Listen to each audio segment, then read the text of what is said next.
विशाल दशहरा मेला में पहुंचे अनिल सिंह विधायक। बताते चले, प्राचीन काल से मौराओं में शारदीय नवरात्र में भव्य मेला का आयोजन होता आता है। रात्र में रामलीला का आयोजन होता है। दूर दूर के लोग मौरावा का रामलीला व मेला देखने आते हैं। उक्त के क्रम में शनिवार को पूर्व विधायक अनिल सिंह रामलीला में पहुंचे। अनिल सिंह का विवेक सेठ के द्वारा भव्य स्वागत हुआ। आइए देखते हैं अनिल सिंह ने क्या कहा। आगे बढ़ने का निरंतर काम करते हैं। मैं तो राजनीति में रहा नहीं कभी जीवन में। पहली बार यहाँ की प्यारी जनता ने हमको जिताकर भेजा, तो हमने इस क्षेत्र में डेवलपमेंट करने का काम किया, ना कि झगड़े लड़ाना, मुकदमा लिखवाना, बदला लेना।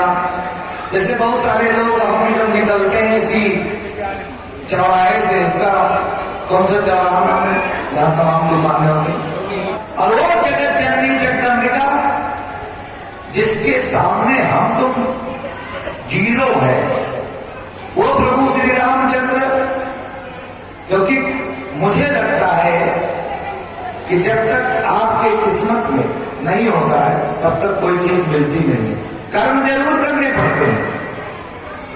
तुलसीदास जी ने कई जगह ये लिखा है, कर्म जरूर करना पड़ेगा लेकिन किस्मत से ही मिलेगा। कई चौपाइयां हैं ऐसी, दोनों बातें उन्होंने रखी है। तो मुझे लगता है कि ऐसा सब लोगों को अपने जीवन में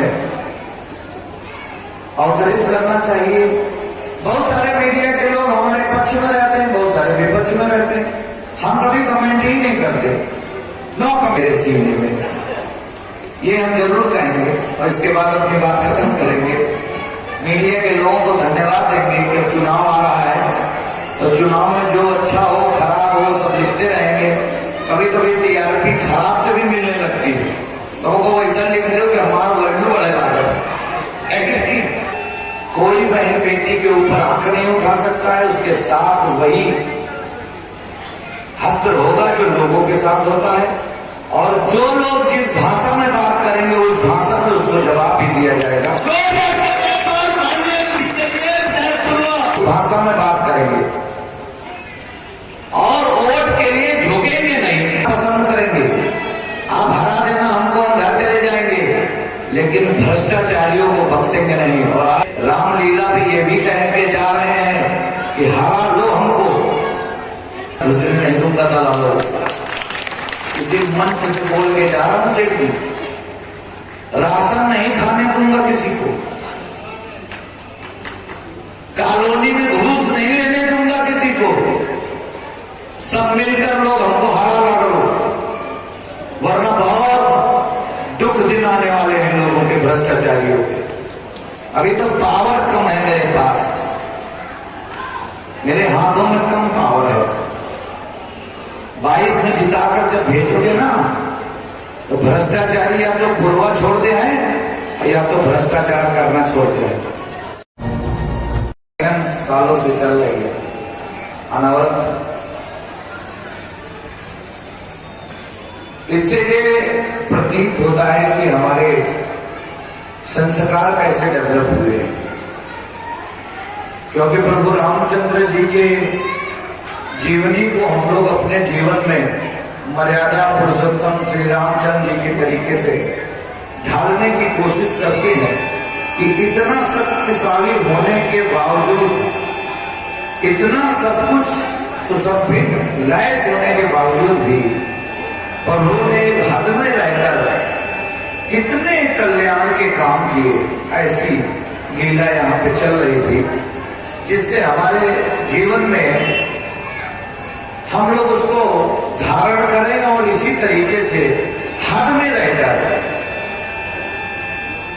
कल्याण के काम कर सके, माँ बाप का सम्मान करें, भाई परिवार को जोड़कर चलें, और तमाम ऐसे कार्य किए जा सकते हैं समाज के लिए जिसके लिए बहुत ज्यादा ताकत की आवश्यकता नहीं होती है।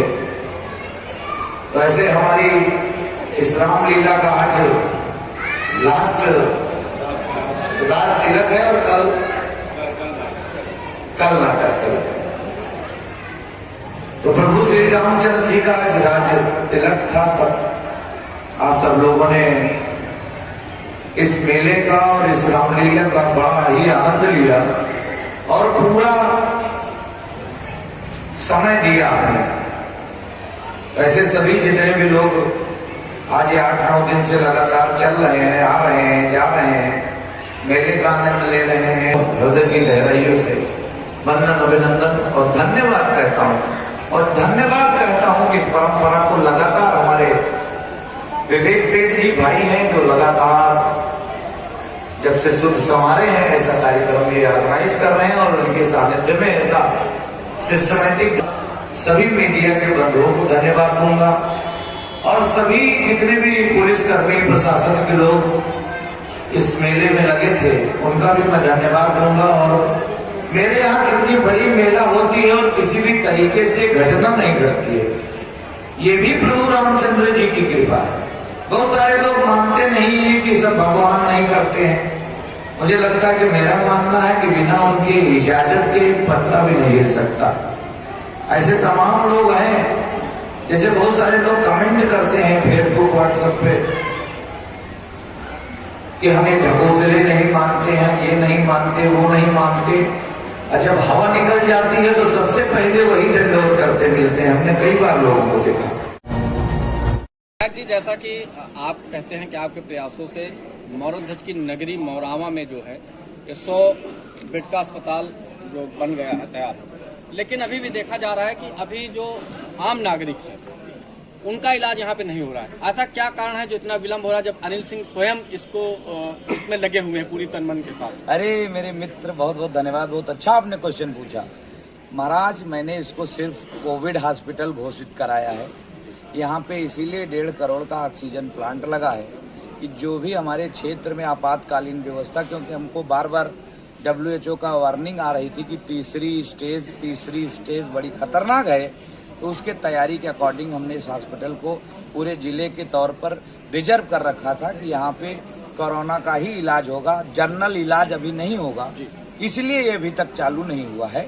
हमने पूरी तरीके से इसको कोरोना हॉस्पिटल घोषित कर रखा है, इसलिए इलाज नहीं हो रहा है।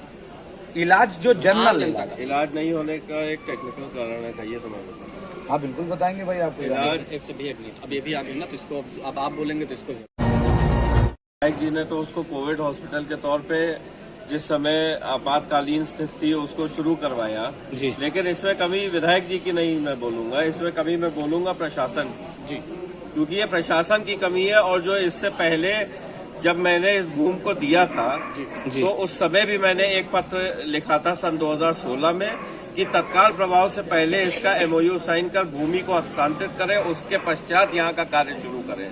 और चुनाव जब हुआ है तब तक 70% कार्य इस बिल्डिंग का कंप्लीट हो चुका था, लेकिन तब भी नहीं किया गया। फिर मैंने 2017 में किया। तो इसलिए ये कमी कहना कि किसी तरीके से नेताओं के ऊपर आए तो नेता नहीं, हमारा काम था, नेता का काम होता है उसको शुरू करना, लेकिन लिखा पढ़ी कागजी कार्यवाही पूरी करना पूरी तरह से प्रशासन का कार्य होता है। इसमें प्रशासन ढीला पड़ा है, प्रशासन की कमी से। प्रशासन की कमी से ये मैं पहले भी बोल चुका हूँ और अब मैं फिर मैं ब्लाउज बताना जरूरी है जी। इनकी बात सही है, इनका जो भी कहना है सही हो सकता है, लेकिन मेरा मानना ये नहीं है। इसलिए मैं दोनों लोग बैठे हैं, ज्वाइंट आप कर रहे हैं, इसलिए नहीं है कि आपने देखा होगा कि 2 साल से हमारे देश पर एक ऐसी आपदा आ गई है कि जिसमें हमारे पास स्टाफ नहीं है जी, डॉक्टर्स नहीं है। उन डॉक्टरों को हम इधर उधर नहीं कर सकते हैं जहाँ पे वो लगे हैं। इसीलिए हमने आपातकालीन व्यवस्था इसमें कोविड की है कि जो कोई हमारे क्षेत्र का कोरोना वाला सरस्वती में जाकर एडमिट हो रहा है, PGI जा रहा है, कहीं जा रहा है, तो वहाँ ऑक्सीजन का ही तो होता है बेस। तो हमने उसको अपने यहाँ इसको खुलवाया कि उस तरीके के डॉक्टर यहाँ इमरजेंसी में हमको मिल जा रहे थे। और परमानेंट पोस्ट करने के लिए डॉक्टर जैसा कि आप जानते हो, ये प्रोफेशन कोई इंजीनियर नहीं चला सकता, कोई नेता नहीं चला सकता, कोई अभिनेता नहीं चला सकता, इसको टेक्निकल व्यक्ति ही चला सकता, जैसे कि डॉक्टर। अच्छे डॉक्टर पोस्ट करने के लिए हम लोगों ने पूरी तरीके से स्टाफ सेलेक्ट कर लिया है और उसको इसमें रखने वाले भी हैं। लेकिन अभी फिलहाल तीसरी कोरोना लहर के लिए हम इस पे तैयार हैं। दूसरा, प्रशासन देखिए क्या होता है कि थोड़ा सा कोरोना में फंसा था। प्रशासन की हो सकता है कि विवेक भैया ने कहा है गलती होती भी है, क्योंकि इन लोगों की लापरवाही चलती रहती है। इसको दुरुस्त करने के लिए ही हम लोग कर रहे हैं।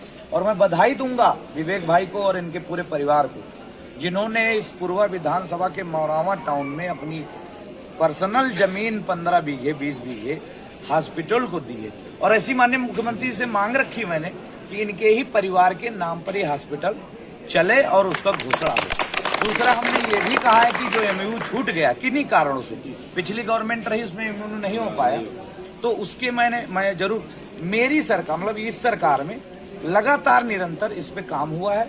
और मुझे लगता है कि जैसे हम लोग इस इमरजेंसी से फुर्सत पाएंगे, अभी हम इमरजेंसी से फुर्सत नहीं पाए कि अब देखो 2 महीना बाद चुनाव खोपड़ी पाएगा, तो अब इधर उठो उधर उठो उधर, तो ऐसा मेरा मानना है कि हम लोग इसको सुचारू रूप से कर लेंगे।